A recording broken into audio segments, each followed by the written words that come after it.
Bismillahirrahmanirrahim. Assalamualaikum warahmatullahi wabarakatuh. Sahabat syukur, kali ini kita akan membahas tentang perbuatan suami yang paling dibenci Allah Subhanahu wa taala. Selain disebutkan dalam Al-Quran bahwa laki-laki adalah pemimpin bagi kaum perempuan, ada kelebihan lainnya yang hanya diberikan kepada laki-laki. Salah satunya yakni laki-laki boleh menikah sampai dengan 4 wanita. Terlepas dengan segala keistimewaan itu, bukan berarti laki-laki bisa menjadi semena-mena terhadap perempuan. Ada banyak hal yang seharusnya tak boleh dilakukan dan justru menjadi dosa yang sangat dibenci Allah Subhanahu wa taala. Bahkan terkadang dosa ini kerap disepelekan dan dianggap sesuatu yang wajar. Apa saja dosa-dosa itu? Berikut ini 15 dosa suami yang sangat dibenci Allah Subhanahu wa taala. Yang pertama, tidak ada rasa cemburu pada istri. Inilah salah satu dosa yang seringkali dilakukan suami kepada istrinya. Tidak atau kurang memiliki rasa cemburu terhadap istrinya. Suami bertipe semacam ini adalah suami yang tercela. Sebagaimana disebutkan dalam hadis, yaitu hadis Ibnu Umar radhiyallahu anhu dengan sangat marfu' sampai pada Nabi Muhammad sallallahu alaihi wasallam, di mana beliau bersabda, ada 3 orang yang Allah haramkan masuk surga, yaitu pecandu khamar, orang yang durhaka pada orang tua, dan orang yang tidak memiliki sifat cemburu yang menyetujui perkara keji pada keluarganya. Hadis riwayat Ahmad. Adapun maksud andayut sebagaimana disebutkan dalam Al-Mu'jam Al-Wasit adalah para lelaki yang menjadi pemimpin untuk keluarganya dan ia tidak punya rasa cemburu dan tidak punya rasa malu.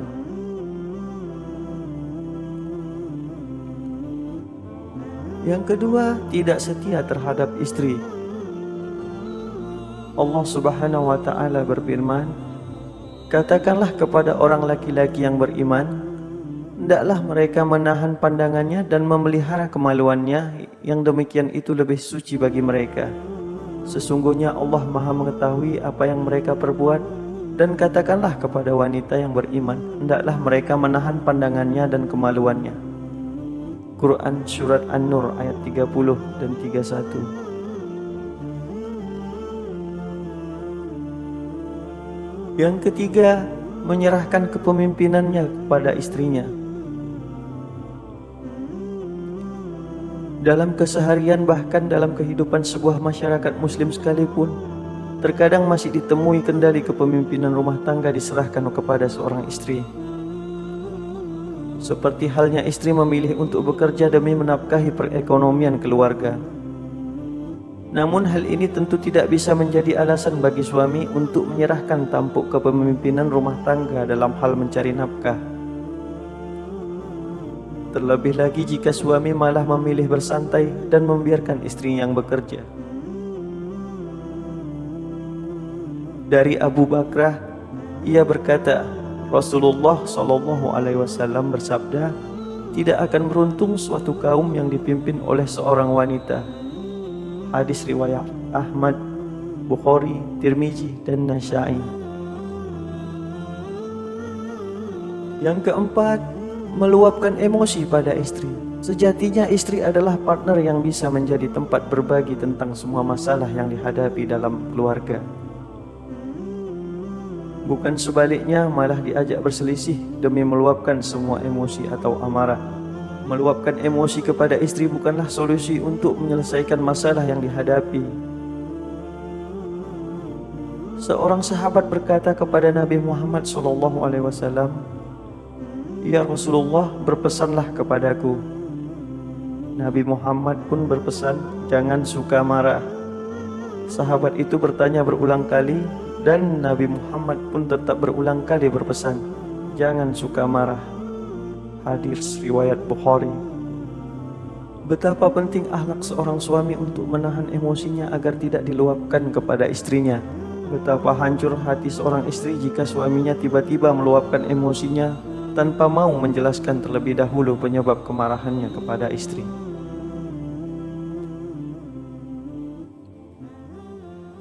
Yang kelima, pelit terhadap istri.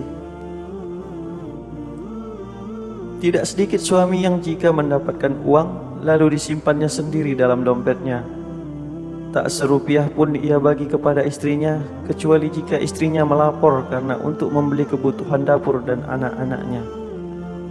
Perilaku seperti ini tentu saja seolah-olah sang suami tidak mempunyai rasa percaya kepada istrinya. Sungguh suami telah berbuat dosa besar jika melakukan ini. Rasulullah SAW bersabda, seseorang cukup dipandang berdosa bila ia menelantarkan belanja orang yang menjadi tanggung jawabnya. Hadis riwayat Abu Daud. Karena itu janganlah seorang suami bersikap kikir atau pelit kepada istrinya, sebab Rasulullah SAW melarang bersikap seperti ini. Dari Aisyah radhiyallahu anhu bahwa Hindun binti Utbah pernah mengadu kepada Nabi Muhammad SAW.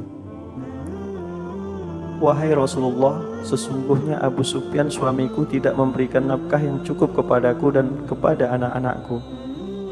Rasulullah bersabda, ambillah hartanya dengan cara yang ma'ruf, dengan cara yang baik sebanyak yang dibutuhkan olehmu dan anak-anakmu. Hadis riwayat muttafaq alaih. Yang keenam, memiliki sifat benci kepada istri. Memiliki sifat benci terhadap istri merupakan salah satu bentuk dosa suami terhadap istri. Janganlah seorang suami yang beriman membenci istrinya yang beriman. Jika tidak menyukai satu akhlak darinya, dia pasti meridhoi akhlak lain darinya. Hadis riwayat Muslim.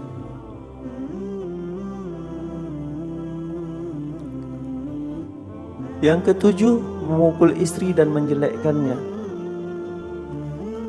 Memukul atau juga menyakiti secara fisik merupakan bentuk perbuatan dosa suami.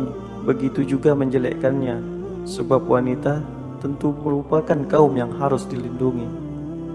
Selain merupakan perbuatan dosa, memukul dan menyiksa istri secara fisik juga merupakan perbuatan yang melanggar hukum dan dapat dikenakan hukuman. Hendaklah engkau memberinya makan jika engkau makan, memberinya pakaian jika engkau berpakaian. Tidak memukul wajah, tidak menjelek-jelekkannya. Hadis riwayat Ibnu Majah. Yang kedelapan, menyakiti hati seorang istri. Orang-orang yang menyakiti mukmin laki-laki dan mukmin perempuan tanpa perbuatan yang mereka lakukan, maka sesungguhnya mereka telah menanggung kebohongan dan dosa yang nyata. Quran Surat Al-Ahzab ayat 84. Suami yang lemah lembut merupakan lelaki yang sempurna imannya, sebab telah berbuat baik kepada istrinya. Hal ini seperti diingatkan dalam sebuah hadis dari Abu Hurairah radhiyallahu anhu. Ia berkata bahwa Rasulullah SAW bersabda, orang mukmin yang paling sempurna imannya adalah yang terbaik akhlaknya, dan orang terbaik di antara kalian adalah yang terbaik terhadap istrinya. Hadis riwayat Tirmizi. Yang kesembilan ialah menyebarkan rahasia ranjang pada orang lain. Jika ada seorang suami yang tanpa merasa berdosa menceritakan rahasia ranjang bersama istrinya kepada orang lain secara akal sehat, itu adalah sebuah perilaku yang tidak bisa diterima akal sehat, juga dilarang oleh Nabi Muhammad SAW.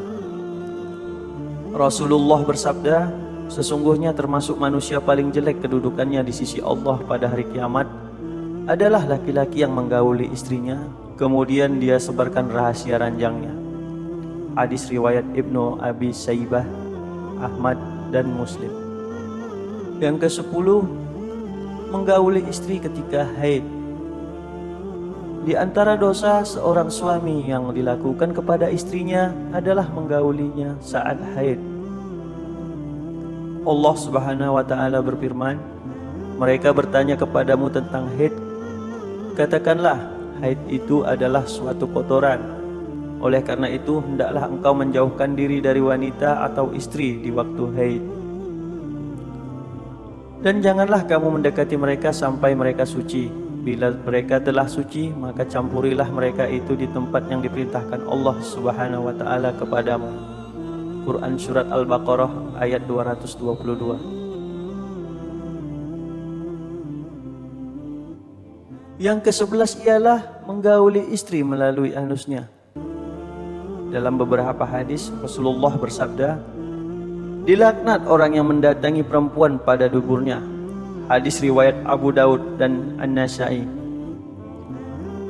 Diriwayatkan oleh Ashabus Sunan kecuali An-Nasa'i dari Abu Hurairah radhiyallahu anhu, Rasulullah sallallahu alaihi wasallam bersabda, "Siapa yang mencampuri wanita atau istri yang sedang haid, atau mencampuri wanita pada duburnya, atau mendatangi dukun lalu mempercayai apa yang dikatakannya, maka ia telah kafir kepada yang diturunkan pada Muhammad." Hadis riwayat Tirmizi. Larangan yang ke-12, berburuk sangka pada istri. Tidak pantas seorang suami berburuk sangka kepada istri yang telah ia halalkan kehormatannya dengan 2 kalimat syahadat. Rasulullah sallallahu alaihi wasallam bersabda, "Jauhilah sifat berprasangka, karena sifat berprasangka itu adalah sedusta-dusta pembicaraan.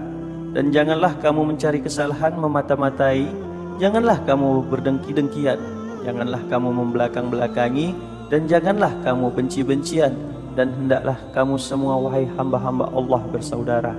Hadis riwayat Bukhari. Dalam hadis riwayat Tirmizi juga dijelaskan, mukmin yang paling sempurna adalah yang paling baik akhlaknya, dan sebaik-baiknya kalian adalah yang paling baik terhadap istri-istrinya. Hadis riwayat Tirmizi. Larangan yang ke-13 ialah poligami tanpa mengindahkan syariat Islam. Islam tidak melarang poligami, namun hal ini harus mengikuti syariat Islam. Sebab jika dilakukan di luar syariat Islam, maka hal ini merupakan dosa suami kepada istri. Allah Subhanahu wa taala berfirman, "Kemudian jika kamu takut tidak akan dapat berlaku adil, maka kawinlah dengan seorang saja." Quran Surat An-Nisa ayat 3. Yang ke-14 ialah enggan membantu istri dalam pekerjaan rumah. Hal ini kadang terlihat sepele, namun sangat berdosa bagi para suami. Tidak sedikit suami yang ogah membantu pekerjaan domestik rumah tangga, padahal Rasulullah sendiri telah mencontohkan untuk membantu istri dalam persoalan rumah. Rasulullah sallallahu alaihi wasallam membantu pekerjaan istrinya, dan jika datang waktu sholat maka beliau pun keluar untuk sholat. Hadis riwayat Bukhari. Dan yang terakhir ialah tidak mengajarkan ilmu agama. Perbuatan dosa suami terhadap istri adalah tidak mengajarkan ilmu agama kepada istri, padahal sudah menjadi kewajiban suami untuk memelihara diri dan keluarga yang dipimpinnya dari perihnya azab kubur dan siksa neraka. Sebagaimana dalam firman Allah Subhanahu wa taala, "Hai orang-orang yang beriman, peliharalah dirimu dan keluargamu dari api neraka yang bahan bakarnya adalah manusia dan batu. Penjaganya malaikat-malaikat yang kasar, keras, dan tidak mendurhakai Allah terhadap apa yang diperintahkannya kepada mereka, dan selalu mengerjakan apa yang diperintahkan." Quran Surat At-Tahrim ayat 6. Itulah 15 dosa laki-laki atau suami yang sangat dibenci Allah. Dari keterangan tersebut kita bisa mengambil kesimpulan, jangan menganggap sepele hal-hal yang dilarang oleh Allah Subhanahu wa taala, karena berdampak buruk bagi kehidupan kita di dunia maupun di akhirat. Semoga kita dijauhkan dari sifat-sifat ke-15 golongan tadi. Amin, amin, amin ya rabbal alamin.